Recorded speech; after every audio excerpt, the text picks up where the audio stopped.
Football है जी, हैं? Vote ले लीजिएगा और जब मन करेगा तब लतिया दीजिएगा। बाबू रे सुन्ना बिठा के देख लेना कि क्या को सुन्ना बिठाना पड़ेगा 14.5 लाख में। बोलिए मत डरिए गृह मंत्री से, डरने की जरूरत नहीं है। घबराए वो जो बेईमानी किए हो, जो ईमान से जीते हैं, उनको डरने और घबराने की जरूरत नहीं है। आप सब जानते हैं ये कांग्रेस पार्टी का मंच है और आप सब कांग्रेस पार्टी के शेर दिल कार्यकर्ता हैं, जिंदा दिल इंसान हैं आप लोग। तो मैं आपको याद दिलाना चाहता हूं कि जिनको हम बापू कहते हैं, मोहनदास करमचंद जब बिहार में आए तो वो मोहनदास थे। बिहार की जनता ने उनको महात्मा गांधी बना दिया, बिहार की जनता ने उनको बापू बना दिया। बिहार वो धरती है, अगर हम आर्यभट्ट की बात करें तो अगर बिहार नहीं होता, आर्यभट्ट नहीं होता तो जीरो नहीं ढूंढा जाता और इंसान चांद पर नहीं पहुंच पाता। और इंसान चांद पर पहुंचा है तो जीरो को खोजने की वजह से पहुंचा है। बिहार वो भूमि है कि जहां पर एकमात्र देश के राष्ट्र कवि पैदा हुए और राष्ट्र कवि का नाम दिनकर है। और दिनकर कहते हैं शांति नहीं तब तक जब तक सुख भाग न नरकासम होगा, नहीं किसी को बहुत अधिक और नहीं किसी को कम होगा। ये दिनकर लिखते हैं।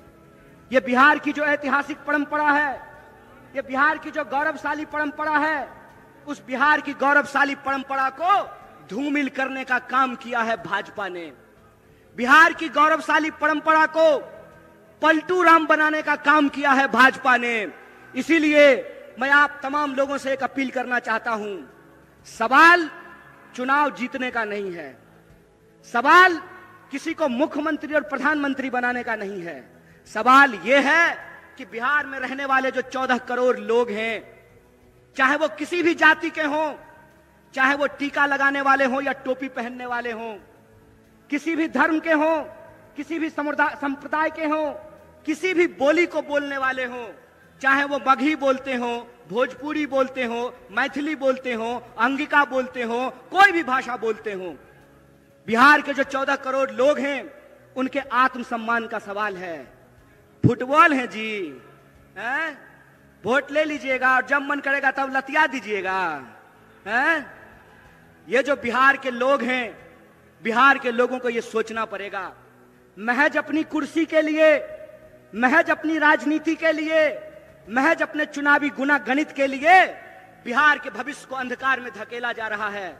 इसीलिए मैं बिहार के नौजवानों से खास करके ये अपील करना चाहता हूं, दोस्त एक बात याद रखिएगा, ये लड़ाई किसी पार्टी को सत्ता में लाने की नहीं है। ये लड़ाई इस बात की है कि अगर हम इस देश के नागरिक हैं तो हमारा हक इस देश के दूसरे नागरिकों के बराबर है कि नहीं है। लड़ाई इस बात का है कि अगर इस देश में गृह मंत्री का बेटा कौन है, बोलिए ना जी, आपको ईडी से थोड़ी डर लगता है। अरे आप लोग तो ईमानदार लोग हैं।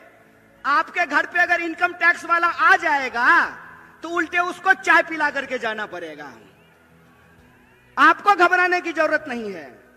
डरे वो, घबराए वो जो बेईमानी किए हो, जो ईमान से जीते हैं, उनको डरने और घबराने की जरूरत नहीं है। तो मेरा सवाल यह है कि इस देश में अगर गृह मंत्री का बेटा बीसीसीआई का सेक्रेटरी बन सकता है, इस देश में अगर एमपी लोग 5 साल के लिए बन सकते हैं, एमएलए 5 साल के लिए बन सकते हैं, नीतीश कुमार जी 5 साल में 3 बार मुख्यमंत्री बन सकते हैं, तो हमको भी नौकरी देनी पड़ेगी। बोलिए गलत बोल रहे हैं कि सही बोल रहे हैं? सही बोल रहे हैं ना?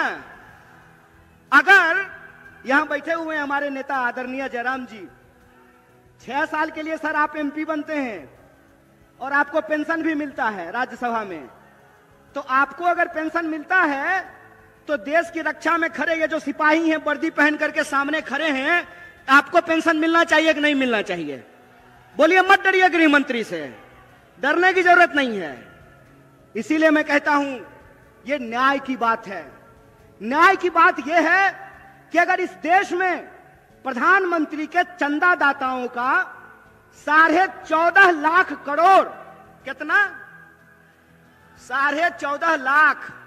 बाबू रे सुन्ना बिठा के देख लेना कि क्या को सुन्ना बिठाना पड़ेगा 14.5 लाख में।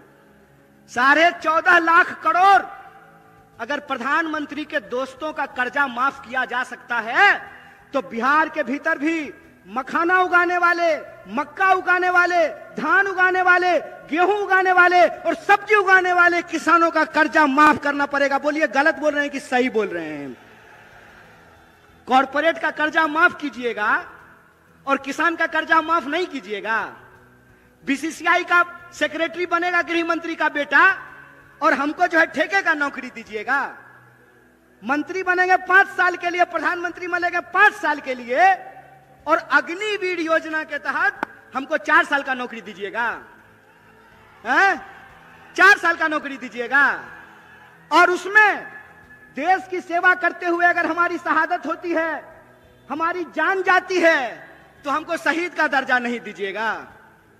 हमारे घर से लोग फौज की नौकरी करते हैं, बेल्ट की नौकरी करते हैं, हमारे घर से लोग शिक्षक की नौकरी करते हैं, पुलिस की नौकरी करते हैं, खेती करते हैं, मजदूरी करते हैं।